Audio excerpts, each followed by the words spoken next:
What? What's to repeat about it? What the fuck?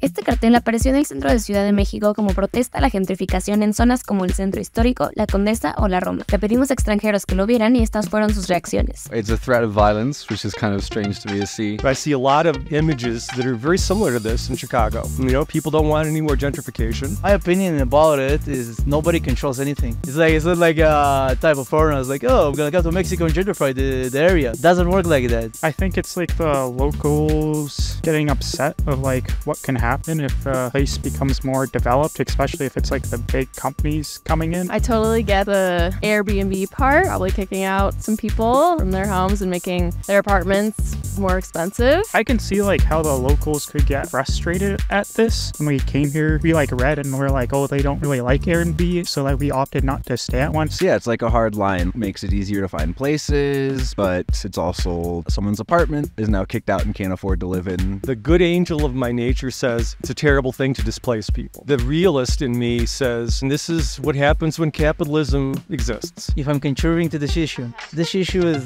here way longer than me, so no.